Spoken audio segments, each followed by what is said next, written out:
السلام علیکم ورحمۃ اللہ وبرکاتہ۔ الحمدللہ رب العالمین الرحمن الرحیم مالک یوم الدین، واشہد ان لا الہ الا اللہ وحدہ لا شریک لہ واشہد ان محمدا عبدہ ورسولہ صلوات اللہ وسلامہ علیہ وعلی آلہ وعلی اصحابہ ومن اہتدی بہدیہ واستنى بسنتہ الی یوم الدین۔ وبعد، آج جس جنگ کے بارے میں ہم پڑھیں گے اس جنگ کا نام ہے ذات الرقاع۔ لیکن جنگ کی تفصیلات پیش کرنے سے پہلے چند مسائل پر تنبیہ کرنا میں بہتر سمجھتا ہوں۔ پہلا مسئلہ یہ ہے کہ ہمارے بہت سارے بھائی لوگ جب نماز پڑھنے کے لیے مسجد میں آتے ہیں اور جماعت قائم رہتی ہے تو کوئی دائیں تو کوئی بائیں، جیسے پہنچتا ہے وہیں پر سب بنانا شروع کر دیتا ہے۔ یہ صحیح نہیں ہے۔ درمیان سے سب بنائی جاتی ہے امام کے پیچھے سے۔ آپ دائیں طرف سے مسجد میں آئے وہیں کھڑے ہو گئے، کوئی بائیں طرف سے آتا وہیں کھڑا ہو گیا اور وہیں سے سب کی شروعات لوگ کر دیتے ہیں شروع۔ یہ بہتر نہیں ہے، یہ صحیح نہیں ہے۔ آپ کو چاہیے کہ آپ درمیان میں آئیں، امام کے پیچھے سے سب کی شروعات ہوتی ہے، درمیان سے، وسط سے۔ تو اس کا انسان کو خیال رکھنا چاہیے۔ دوسری بات یہ ہے کہ نمازی کے سامنے سے گزرنا یہ سخت گناہ ہے۔ ایک حدیث میں آپ فرماتے ہیں کوئی آدمی 70 سال کھڑا رہے، یہ بہتر ہے اس کے لیے کہ وہ کسی نمازی کے سامنے سے گزرے۔ اس لیے ہمیں اس کا خیال رکھنا چاہیے۔ اور یہاں سامنے سے گزرنے سے مراد یہ ہے کہ آدمی نمازی جہاں سجدہ کرتا ہے اس سجدے اور جہاں وہ کھڑا ہوتا ہے اس کے درمیان سے گزرنا مراد ہے۔ جہاں وہ سجدہ کرتا ہے سجدے کے آگے سے آپ گزر سکتے ہیں۔ جیسے کوئی آدمی ایک صف میں ہے تو اگلی صف میں انسان وہاں سے گزر سکتا ہے۔ گزرنے سے مراد یا گزرنے کی جو ممانعت ہے وہ یہ ہے کہ آدمی جہاں سجدہ کرتا ہے اس کے درمیان اور سجدے کے درمیان سے گزرنا یہ منع ہے۔ اسی لیے حدیث کے اندر آتا ہے کہ اگر کوئی آدمی کسی کے سامنے سے گزر رہا ہو تو اس کو اپنے ہاتھ سے روکے، کیونکہ وہ شیطان ہے۔ اگر نہیں رکتا تو اسے قتال کرے، یعنی اس سے لڑائی کرے، اس کو منع کرے کہ تو ہمارے سامنے سے نہ جاؤ، نہ گزرو۔ تو یہاں پر ظاہر بات ہے آدمی جب نماز میں کھڑا ہوتا ہے تو اپنا ہاتھ جہاں تک پھیلاتا ہے اس کا ہاتھ وہیں تک جاتا ہے جہاں انسان سجدہ کرتا ہے، تو اس کے درمیان سے گزرنا منع کیا گیا۔ یہ نہیں کہا گیا کہ آپ اگر کوئی اگلی صف سے گزر رہا تو آپ اگلی صف میں جاؤ، اس کو منع کرو، نہیں۔ آپ کھڑے ہیں، اپنا دائنا ہاتھ، اگر کوئی دائنے سے گزر رہا ہے دائنا ہاتھ کھڑا کر دیجئے، اس کے سامنے پھیلا دیجئے۔ بائیں سے کوئی گزر رہا بائیں ہاتھ پھیلا دیجئے۔ اب اگر بائیں ہاتھ کے آگے سے وہ نکل رہا ہے تو آپ کو آگے جا کر کے اس کو روکنا یہ حدیث کے اندر نہیں کہا گیا۔ تو اس کے بعد سمجھ آتی ہے کہ آدمی مصلی نمازی اور اس کے سجدے کے درمیان سے گزرنا اس کی ممانعت ہے۔ اگر آپ اگلی صف سے گزرنا چاہتے ہیں تو گزر سکتے ہیں۔ یا انسان نماز پڑھتا ہے، اس نے سترہ رکھا ہوا ہے، سترے کے آگے سے آپ جا رہے ہیں، کوئی مسئلہ نہیں ہے۔ یا جماعت قائم ہے، امام نماز پڑھا رہا ہے تو صفوں کے درمیان سے آدمی گزر سکتا ہے، کیونکہ امام سب کا سترہ ہوتا ہے۔ عبداللہ بن عباس فرماتے ہیں کہ جب آپ صلی اللہ علیہ وسلم نے حج کیا تو منا میں آپ لوگوں کو نماز پڑھا رہے تھے تو میں نے اپنی سواری باندھی اور صفوں کے درمیان سے میں گزرا۔ تو صف کے درمیان سے انسان گزر سکتا ہے۔ اگر جماعت قائم ہے تو امام نماز پڑھا رہا تو امام سب کا سترہ ہوتا ہے۔ کبھی کبھی ایسا ہوتا ہے کہ نماز کے دوران کسی کا وضو ٹوٹ گیا تو وہ کیسے جائے گا نکل کر کے؟ ظاہر بات ہے وہ سب کے درمیان سے نکل سکتا ہے، کیونکہ امام جو ہے وہ سترہ ہوتا ہے سب کا۔ جی، تو جو منع کیا گیا ہے نمازیوں کے سامنے سے گزرنے سے، اس سے مراد یہ کہ اس کے اور سجدے کے درمیان جو جگہ ہے، حصہ ہے، وہاں سے گزرنا منع ہے۔ اس کے آگے سے اگر انسان گزرتا ہے تو گزر سکتا ہے، کوئی حرج کی بات نہیں۔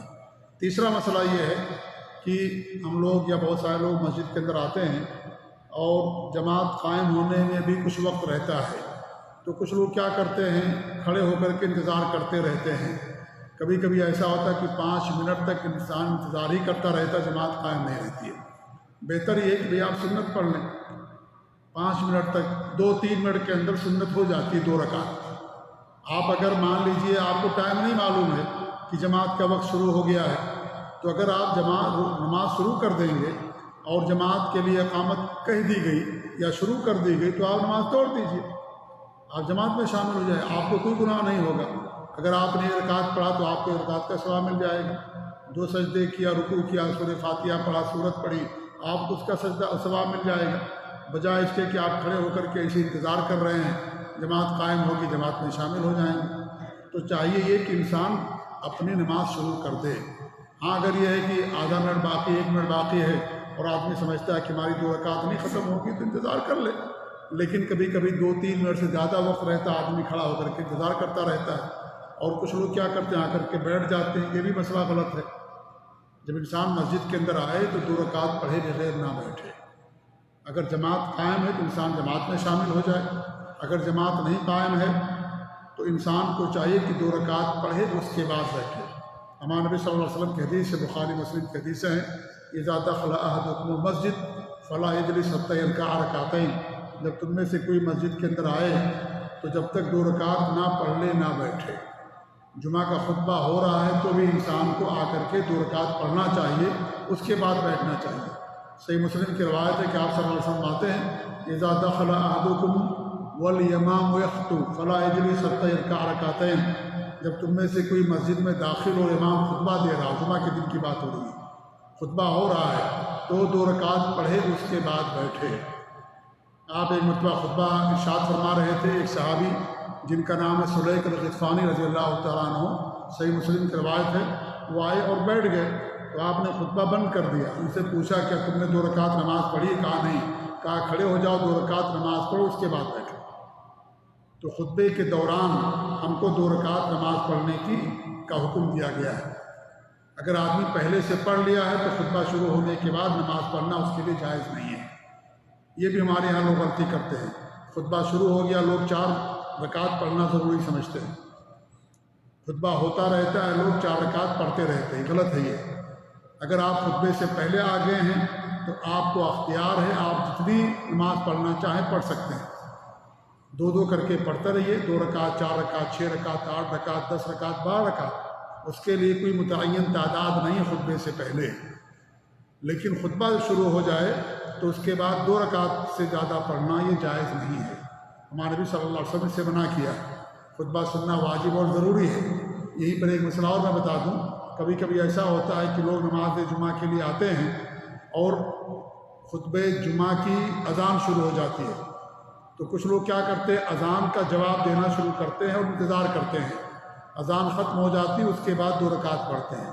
بہتر یہ ہے کہ آپ اذان کا جواب نہ دیں، آپ 2 رکعت سنت پڑھ لیں، اس لیے کہ اذان کا جواب دینا سنت ہے اور خطبے کا سننا واجب ہے، اور واجب اور سنت میں جب ٹکراؤ ہو جائے تو واجب کو مقدم کیا جاتا ہے، واجب پر عمل کیا جاتا ہے۔ شیخ ابن عثیمین رحمۃ اللہ علیہ سے سوال کیا گیا تو انہوں نے یہی جواب دیا، کہا کہ اگر خطبہ شروع ہو گیا ہے اور آپ نے 2 رکعت سنت نہیں پڑھی ہے تو آپ خود اذان کا جواب، یہ اذان اگر شروع ہو گئی ہے تو آپ اذان کا جواب نہ دیں، آپ 2 رکعت سنت پڑھنا شروع کر دیں، کیونکہ اذان کا جواب دینا مسنون ہے اور خطبہ سننا واجب ہے۔ آپ خطبہ شروع ہو جائے گا، آپ نماز پڑھ رہے ہوں گے، خطبہ نہیں سن رہے ہیں، یہ مناسب اور بہتر نہیں ہے، اس لیے آپ کیا کریں، سنت پڑھ لیں، اذان کا جواب نہ دیں۔ اذان کا جواب کے بجائے انسان کو سنت پڑھ لینا چاہیے، اس کے بعد انسان بیٹھے۔ تو جمعہ کے دن جمعہ کی نماز سے پہلے 2 رکعت ہے، یعنی تحیۃ المسجد، اس کے علاوہ انسان کو اختیار ہے، جتنا پڑھنا چاہے وہ پڑھ سکتا ہے۔ 4 رکعت ہی کے اندر منحصر نہیں ہے کہ 4 ہی رکعت پڑھنا ضروری ہے ہمارے لیے۔ آپ کے پاس اگر وقت ہے تو آپ 4، 6، 8، 10 پڑھتے رہیے، کوئی حرج کی بات نہیں، لیکن جب خطبہ شروع ہو جائے تو خطبہ شروع ہو جانے کے بعد کوئی سنت پڑھنا جائز نہیں ہے، سوائے ان لوگوں کے لیے جو خطبہ شروع ہونے کے بعد مسجد کے اندر آتے ہیں، ان کے لیے ہے کہ 2 رکعت پڑھیں گے اس کے بعد بیٹھیں گے۔ یہ بھی دیکھنے میں آتا ہے کہ خطبہ شروع ہے، ہمارے کچھ بھائی پانی پیتے رہتے ہیں یا تسبیح گنتے رہتے ہیں یا دعا کرتے ہیں، سب غلط ہے۔ یہ خطبہ شروع ہو جانے کے بعد خطبہ سننے کی عبادت کے علاوہ کوئی اور عبادت کرنا جائز نہیں ہے۔ الا یہ کہ اگر آدمی نے 2 رکعت نماز پہلے نہ پڑھی ہو۔ آپ کے پاس بعد میں وقت ہے، دعا کیجیے، بعد میں تسبیح پڑھیے، آپ پانی آپ بعد میں پیجیے، خطبہ دے رہا بیچارہ خطیب اور پیاس لگ رہی ہے خطبہ سننے والوں کو۔ ہوتا ہے ایسا، لوگ جاتے ہیں باقاعدہ پانی کا بوتل لے کر آئیں گے، بیٹھیں گے اور اس کے بعد پھر پئیں گے اور حرکت کرتے رہتے ہیں، کچھ لوگ جو ہے ریکارڈ کرتے رہتے ہیں، غلط ہے ساری چیزیں۔ کوئی بھی حرکت کرنا صحیح نہیں ہے خطبہ شروع ہو جانے کے بعد۔ خطبہ کا سننا واجب اور ضروری ہے۔ کچھ لوگ تو اتنی غلیظ حرکت کرتے ہیں کہ وہ بات بھی کرتے رہتے ہیں۔ بات کرنا تو اور شدید جرم ہے یہ خطبے کے دوران۔ مسواک کرنا سب غلط ہے یہ، خطبے کے دوران مسواک کرنا سننے والوں کا، یا پانی پینا یا بات چیت کرنا، یا جو ہے پانی کے لیے بوتل سے کھیلنا یا پینا بند کرنا، ساری چیزیں میرے بھائیو غلط ہے یہ۔ اس وقت صرف ایک کام ہے خطبہ سننا بس۔ فرشتے بھی دفتروں کو بند کر کے خطبہ سننا شروع کر دیتے ہیں، جیسا کہ بخاری اور مسلم کی حدیث ہے۔ جب امام ممبر پر چڑھ جاتا ہے تو جو فرشتے نمازیوں کا نام درج کرتے ہیں وہ دفتر بند کر دیتے ہیں، اس لیے خطبہ شروع ہونے کے بعد جو مسجد میں آتا ہے رجسٹر میں اس کا نام درج نہیں ہوتا ہے۔ فرشتے بھی دفتر کو بند کر کے خطبہ سننا شروع کر دیتے ہیں، لہذا ہمیں بھی صرف خطبہ سننا چاہیے۔ اس دوران یہ ساری چیزیں کرنا جو میں نے جس کا ذکر کیا، نام لیا، یہ ساری چیزیں کرنا قطعاً درست نہیں ہے۔ اللہ تعالی ہم سب لوگوں کو دین کی سمجھ دے اور دین پر عمل کرنے کی توفیق دے۔ ہمارے بھائی صاحب بتا رہے تھے کہ کل کے خطبے میں درس میں آپ نے کہا کہ گھوڑا کھانا حلال ہے، تو کچھ بھائی مسجد سے نکل گئے یہ سن کر کے۔ میں نے مسلم کی حدیث پیش کی تھی اور بہت ساری حدیثیں پیش کی تھی صحیح بخاری وغیرہ کی اس کے تعلق سے کہ گھوڑا کھانا حلال ہے، تو بھائی صاحب نے کہا کہ آپ یہ بتا دینا چاہیے کہ آج کل گھوڑا کیوں نہیں کھایا جا رہا ہے۔ جی ہاں، تو میں بتا دیتا ہوں، چلے بھائی اگر حدیث سن کر کے نہ مانے تو تعلیل ہی سے لوگ مان جائے، کوئی مسئلہ نہیں ہے۔ اس کی وجہ یہ ہے کہ گھوڑا قیمتی جانور ہے اور اس کی نسل کم ہے، گھوڑا جو ہے کم پایا جا رہا ہے، اس لیے آج کل لوگ گھوڑا نہیں کھاتے۔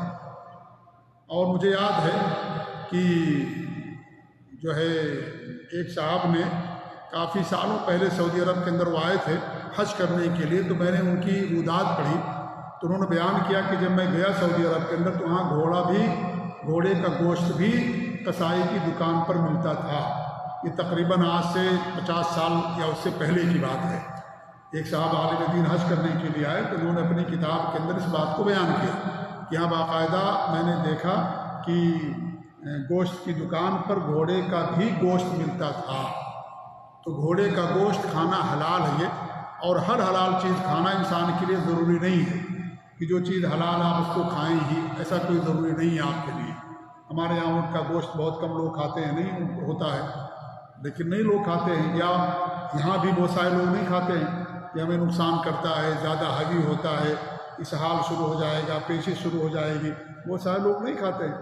تو ہر حلال چیز کا کھانا آپ کے لیے ضروری نہیں ہے، لیکن جو حدیث ثابت ہو جائے اس پر انسان کا ایمان ہونا چاہیے کہ ہاں چیز حلال ہے، اگرچہ ہم نہ کھائیں، اس کو انسان کو حرام نہیں سمجھنا چاہیے۔ تو گھوڑا قیمتی جانور ہے، نسل کم ہوتی جا رہی ہے، بہت کم ملتا ہے، اس لیے لوگ جو ہے اس کا گوشت نہیں کھاتے ہیں، ورنہ شریعت کے اندر یہ چیز حلال ہے۔ اگر کسی کو موقع ملے کھاتا ہے تو اس پر حرمت کا فتویٰ انسان نہیں لگا سکتا ہے۔ آج جس جنگ کے بارے میں پڑھیں گے وہ ہے غزوہ ذات الرقاع۔ یہ بہت مختصر سی جنگ ہے، بلکہ اس میں جنگ ہی نہیں ہوئی تھی، اور لیکن غزوہ خیبر کے بعد یہ جنگ پیش آئی تھی۔ اور جب آپ صلی اللہ علیہ وسلم خیبر سے مدینہ واپس تشریف لائے تو آپ کو معلوم ہوا کہ بنو غطفان کے لوگ مسلمانوں کے خلاف اکٹھا ہو رہے ہیں۔ بنو غطفان یہ بہت بڑا قبیلہ تھا اور یہ سب دیہاتی قسم کے لوگ تھے، دیہات میں رہنے والے تھے۔ تو جب آپ کو اطلاع ملی تو کہ آپ نے سرحد کی اور شہروں کی اور روڈوں کی حفاظت کے لیے آپ نے صحابہ کرام کو متعین کر رکھا تھا، اور اس طریقے جیسے آپ کو یعنی صحابہ کو کوئی خبر ملتی تھی تو آپ صلی اللہ علیہ وسلم تک وہ خبر مدینہ تک پہنچاتے تھے۔ تو آپ کو اطلاع ملی کہ بنو غطفان کے لوگ مسلمانوں کے خلاف بڑا لشکر تیار کر رہے ہیں، تو آپ 700 صحابہ کو لے کر کے ان کی طرف نکلے، 700 صحابہ کو لے کر، اور مدینہ کا انتظام حضرت عثمان بن عفان رضی اللہ تعالیٰ عنہ اور بعض روایتوں کے اندر آتا ابو ذر رضی اللہ تعالیٰ عنہ کے حوالے کیا، اور اس کے بعد آپ وہاں ان کے علاقے میں 700 صحابہ کو لے کر کے نکل پڑے۔ جب ان کے علاقے میں پہنچے تو ان کی ایک جماعت سے صحابہ کی مٹبھیڑ ہوئی، لیکن جنگ نہیں ہوئی۔ ان کے دلوں میں اتنا خوف طاری ہو گیا کہ وہ لوگ بکھر گئے اور اس طریقے سے آپ صلی اللہ علیہ وسلم واپس آ گئے۔ تو اس غزوے کو غزوہ ذات الرقاع کہا جاتا ہے۔ ذات الرقاع کہنے کی وجہ خود بخاری کے اندر موجود ہے، اور امام بخاری رحمۃ اللہ علیہ نے باقاعدہ اپنی صحیح بخاری کے اندر باب قائم کیا، باب غزوۃ ذات الرقاع، یعنی اس جنگ کا ذکر حدیثوں کے اندر بھی موجود ہے صحیح بخاری کے اندر۔ اس کا نام اس لیے پڑا کہ مسلمانوں کے قدم پیدل چلنے کی وجہ سے زخم کے اندر جو ہے پیدل پاؤں کے اندر زخم آ جاتے تھے، اور وہ کپڑے لپیٹ لیتے تھے، چتھڑے۔ عربی زبان میں پرانے کپڑوں کو چتھڑوں کو رقاع کہا جاتا ہے۔ تو صحابہ کرام کیا کرتے تھے، اپنے پاؤں کے اوپر وہ پرانے کپڑے باندھ لیتے تھے پیدل چلنے کی وجہ سے، کہ پیدل چلتے چلتے ان کے پاؤں کے ناخن گر گئے، چتھڑے میں زخم آ گیا کپڑے پاؤں کے اندر، چمڑوں کے اندر، تو کیا کرتے تھے، کپڑے لپیٹ لیا کرتے تھے۔ اس لیے اس کو غزوہ ذات الرقاع کہا جاتا ہے۔ ابو موسیٰ اشعری رضی اللہ عنہ فرماتے ہیں کہ ہم لوگ اللہ کے رسول صلی اللہ علیہ وسلم کے ساتھ نکلے، 6 آدمیوں کے درمیان ایک اونٹ ہوتا تھا، 6 آدمیوں کے درمیان ایک اونٹ، یعنی باری باری لوگ اونٹ پر سوار ہوتے تھے، ہم لوگ پیدل چلتے تھے، جس سے ہمارے قدم چھلنی ہو گئے، میرے بھی دونوں پاؤں زخمی ہو گئے اور ناخن جھڑ گیا پیدل چلنے کی وجہ سے، جس کی وجہ سے ہم لوگ اپنے پاؤں پر چتھڑے لپیٹتے رہتے تھے، پرانے کپڑے پاؤں پر لپیٹتے رہتے تھے۔ یہ صحیح بخاری کے اندر ابو موسیٰ اشعری رضی اللہ تعالیٰ عنہ نے بیان کیا۔ تو اس لیے اس کو ذات الرقاع والی جنگ کہا جاتا ہے، غزوہ ذات الرقاع کہا جاتا ہے۔ رقاع مانے چتھڑے، پرانے کپڑے وہ اپنے پاؤں پر لپیٹ لیتے تھے تاکہ پاؤں کو تکلیف نہ آئے پیدل چلنے کی وجہ سے، تو اس لیے اس کو غزوہ ذات الرقاع کہا گیا۔ اس غزوے کی تاریخ میں علماء کے ہاں یا جو سیرت نگار ہیں ان کے ہاں تھوڑا سا اختلاف ہے۔ کچھ علماء یہ کہتے ہیں کہ یہ سن 4 ہجری کے اندر جنگ پیش آئی تھی، حالانکہ صحیح بات یہ ہے کہ یہ جنگ فتح خیبر کے بعد سن 7 ہجری کے اندر پیش آئی تھی، اور امام بخاری رحمۃ اللہ علیہ نے اسی کو راجح قرار دیا، اور اس کی دلیل یہ پیش کی ہے کہ اس جنگ کے اندر ابو ہریرہ رضی اللہ تعالیٰ عنہ اور ابو موسیٰ اشعری شریک ہوئے تھے، اور ابو ہریرہ کا مدینہ کے اندر آئے ہیں سن 7 ہجری کے اندر، ابو موسیٰ بھی سن 7 ہجری کے اندر غزوہ خیبر کے بعد مدینہ کے اندر آئے ہیں، اس سے پہلے وہ دونوں مدینہ میں نہیں تھے، جس سے معلوم ہوتا ہے کہ ان کے آنے کے بعد یہ جنگ پیش آئی ہے۔ اور وہ کب آئے ہیں؟ غزوہ خیبر کے بعد، اور غزوہ خیبر کب واقع ہوا؟ محرم سن 7 ہجری کے اندر، لہذا یہ واقعہ محرم کے فتح خیبر کے بعد کا واقعہ ہے، اور یہ سن 4 ہجری کا واقعہ نہیں ہے، اور انہوں نے اسی کو دلیل میں پیش کیا، اور واقعی یہی بات راجح ہے کہ یہ جنگ سن 7 ہجری میں جمادی الاولیٰ کے مہینے میں یہ جنگ پیش آئی تھی۔ اس جنگ میں آپ صلی اللہ علیہ وسلم نے لوگوں کو صلاۃ الخوف ادا کی تھی۔ صحیح بخاری کے اندر ہے کہ آپ صلی اللہ علیہ وسلم نے لوگوں کو صلاۃ الخوف پڑھائی، اقامت کہی گئی، اور آپ نے ایک گروہ کو 2 رکعت نماز پڑھائی، پھر وہ لوگ دشمنوں کے سامنے چلے گئے، پھر آپ نے دوسرے گروہ کو 2 رکعت صلاۃ پڑھائی۔ اس طریقے سے ماہ نبی کی 4 رکعت ہو گئی اور صحابہ کی 2 رکعت ہوئی۔ صلاۃ الخوف کس طریقے سے پڑھی جائے گی، اس کے بارے میں 6 طریقہ حدیثوں سے ثابت ہے۔ امام ابن القیم رحمۃ اللہ علیہ نے زاد المعاد کے اندر اور دیگر کتابوں کے اندر علماء نے بیان کیا ہے کہ ہمارے نبی سے صحیح حدیثوں سے صلاۃ الخوف کے تعلق سے 6 طریقہ ثابت ہے۔ ان 6 طریقوں میں سے کوئی بھی طریقہ انسان اگر اپنا لیتا ہے تو جائز ہے، کوئی حرج کی بات نہیں ہے۔ اور ایک طریقہ یہ بھی کہ امام جو ہو وہ 2 رکعت پڑھا دے، تو امام کی 4 رکعت ہو جائے گی، اور جو لشکر ہے مجاہدین ہیں ان کی 2 رکعت ہوگی، تو یہ بھی طریقہ ثابت ہے۔ ایسے ہی یہ بھی جائز ہے کہ اگر گھمسان کی جنگ شروع ہو جائے اور نماز پڑھنے کے لیے مجاہدین کو یا لشکر اسلام کو موقع نہ ملے تو ہر شخص اشارے سے صلاۃ پڑھے گا، نماز کا وقت ہو گیا اشارے سے پڑھے گا، رکوع اور سجدہ اشارے سے کرے گا، اور جنگ کرتے ہوئے سورہ فاتحہ پڑھے گا اور سورت پڑھے گا، اشارے سے رکوع اور سجدہ کرے گا، یہ بھی جائز ہے، اس کا بھی حدیث سے ثبوت ملتا ہے۔ ایسے ہی ایک طریقہ یہ بھی ہے کہ امام جو لشکر ہے مسلمانوں کا، اس کے 2 گروہ بنائے جائیں گے، ایک گروہ دشمن کے سامنے رہے گا اور ایک گروہ کو امام نماز پڑھائے گا۔ امام نے ایک رکعت نماز پڑھا دیا، اس کے بعد امام دوسری رکعت کے لیے کھڑا ہوگا، تو جو ان کے پیچھے نماز پڑھنے والے لوگ ہیں وہ ایک رکعت اور مکمل کر لیں گے اور سلام پھیر کر کے دشمن کے سامنے چلے جائیں گے، اور جو دشمن کے سامنے گروہ ہے وہ امام کے ساتھ آ کر کے مل جائے گا، اور امام کھڑا رہے گا۔ امام کھڑا رہے گا ایک رکعت پڑھانے کے بعد، وہ لوگ آ کر کے امام کے ساتھ مل جائیں گے، تو امام ایک رکعت ان کو پڑھائے گا، امام کے ساتھ ایک رکعت پڑھیں گے وہ لوگ۔ اس کے بعد امام جب تشہد میں بیٹھے گا تو وہ لوگ کھڑے ہو جائیں گے، کیونکہ ان کی ایک رکعت ہوئی ابھی، امام کی 2 رکعت ہوگی۔ وہ تشہد میں امام بیٹھا رہے گا، جب ان کی 2 رکعت مکمل ہو جائے گی وہ تشہد میں آئیں گے، پھر امام سلام پھیرے گا تو سارے لوگ امام کے ساتھ سلام پھیر لیں گے۔ یہ بھی طریقہ جائز ہے۔ تو 6 طریقہ ہے، تفصیل میں جانے کی ضرورت نہیں ہے۔ علماء نے بیان کیا جو امام ہوگا وہ موقع کے لحاظ سے، حالات کے لحاظ سے، اور جو زیادہ جس میں مصلحت اور فائدہ ہو لشکر کے لحاظ سے، اس طریقے کو وہ اپنا سکتا ہے۔ ایسا بھی ہو سکتا ہے کہ بعد میں پڑھیں، جیسے غزوہ خندق کے موقع پر آپ نے ظہر، عصر، مغرب، عشاء چاروں نماز آپ نے بعد میں پڑھی تھی، چاروں نمازیں آپ نے رات میں عشاء کے بعد پڑھی تھی۔ جی ہاں، آپ مشغول ہو گئے اور اس طریقے سے دشمن سامنے تھا، اگر تھوڑی سی بھی سستی ہوتی تو دشمن آ کر کے مدینے پر حملہ کر دیتا، خندق کھودی جا رہی تھی، تو آپ نے باقاعدہ چاروں نمازیں ایک ساتھ پڑھی بعد میں۔ تو حالات کے لحاظ سے کوئی بھی طریقہ اپنایا جا سکتا ہے، شریعت کے اندر اس کی گنجائش ہے، اور یہ سارے کے سارے 6 طریقے حدیثوں ثابت ہیں، لہذا انسان ان میں سے کوئی بھی کر لیتا ہے وہ سنت کے مطابق ہوگا۔ لیکن ظاہر بات ہے حدیث سے ثابت ہونا چاہیے۔ اگر حدیث ثابت نہیں ہے اور انسان کوئی دوسرا طریقہ اپنائے گا تو عمل درست نہیں ہوگا۔ جہاں حدیثوں ثابت ہے ان میں سے کوئی ایک طریقہ اپنانے کے بعد ہی وہ عمل جائز ہوگا۔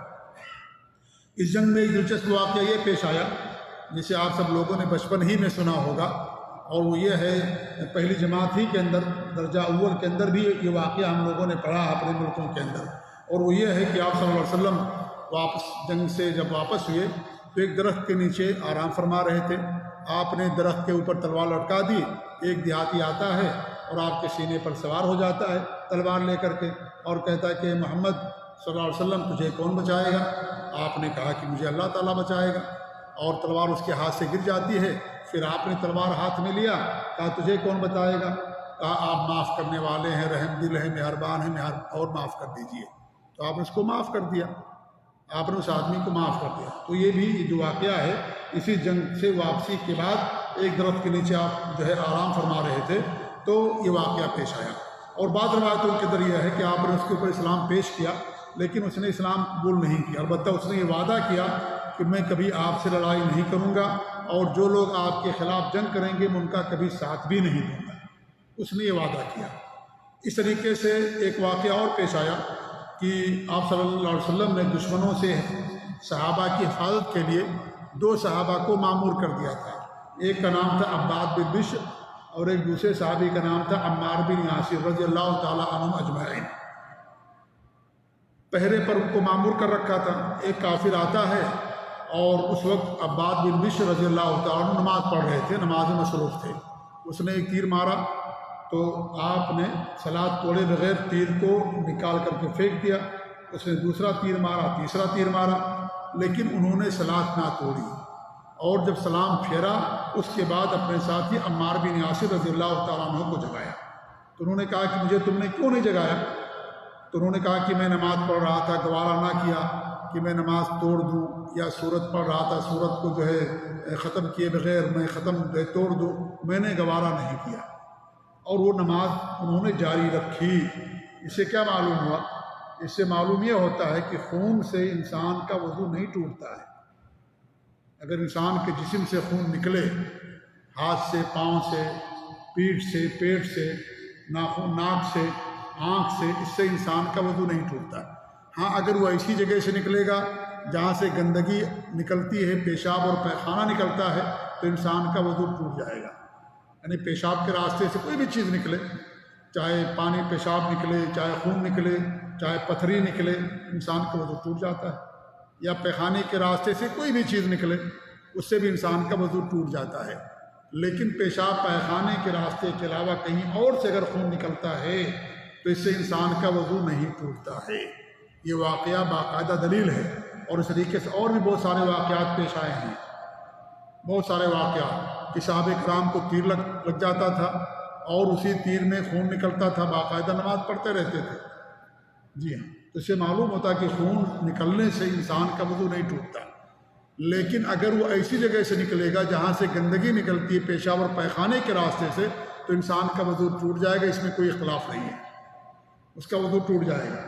لیکن اگر ہاتھ پاؤں سے نکل رہا خون تو صحیح قول یہ ہے کہ انسان کا وضو نہیں ٹوٹے گا، اگرچہ بعض علماء نے اس میں اختلاف کیا ہے، لیکن صحیح قول یہی ہے، جیسا کہ شیخ ابن باز رحمۃ اللہ علیہ سے، شیخ ابن عثیمین رحمۃ اللہ علیہ سے اور بڑے بڑے علماء سے سوال کیا گیا، تو انہوں نے کہا کہ اگر پیشاب پیخانے کے راستے سے نکلے گا تو وضو ٹوٹے گا، اس میں کوئی اختلاف نہیں ہے، لیکن اس کے علاوہ کسی اور جگہ سے نکلتا ہے تو اسی صورت میں انسان کا وضو جو ہے نہیں ٹوٹے گا، الا یہ کہ اگر زیادہ خون نکلنے سے انسان کو بے ہوشی آ جائے تو بے ہوشی کی وجہ سے اس آدمی کا وضو ٹوٹ جائے گا، لیکن جو خون نکلنے سے وضو نہیں ٹوٹے گا۔ جب یہ جنگ ہوئی تو آس پاس کے جو دیہاتی لوگ تھے سنگ دل قسم کے، ان پر بہت اثر پڑا اور وہ مرعوب ہو گئے، اور اس طریقے سے کبھی ان قبیلوں کو سر اٹھانے کی ہمت نہیں ہوئی، اور خاص طور سے بنو غطفان کا قبیلہ بھی بعد میں انہوں نے اسلام قبول کر لیا اور فتح مکہ میں ہمارے نبی کا ساتھ دیا، غزوہ حنین میں ساتھ دیا، جیسا کہ حدیثوں کے اندر آتا ہے۔ یہ جنگ تھی غزوہ ذات الرقاع، جو فتح خیبر کے بعد پیش آئی جمادی الاولیٰ سن 7 ہجری کے اندر، صحیح قول کے مطابق۔ انشاءاللہ اگلا درس ہمارا ہوگا عمرۃ القضاء کے بارے میں، صلح حدیبیہ میں جو صلح ہوئی تھی نا کہ آپ اگلے سال آ کر کے عمرہ کیجیے گا، تو 1 سال پورا ہو جاتا ہے، اس کے بعد آپ صلی اللہ علیہ وسلم اسی سال سن 7 ہجری میں ذوالقعدہ کے مہینے میں عمرہ کرنے کے لیے جاتے ہیں۔ انشاءاللہ آنے والے ہفتے میں یا آنے والے دن میں انشاءاللہ اس جنگ کی اسے عمرے کو، اس واقعے کو آپ کے سامنے بیان کرنے کی کوشش کریں گے۔ اللہ تعالیٰ دعا کہ اللہ رب العالمین ہمیں اپنے نبی کی سیرت کو جاننے اور آپ کے اخلاق کو اپنانے کی توفیق عنایت فرمائے، آمین۔ وصلی اللہ علیہ محمد وعلی آلہ وصحبہ اجمعین، جزاکم اللہ خیر، والسلام علیکم ورحمۃ اللہ وبرکاتہ۔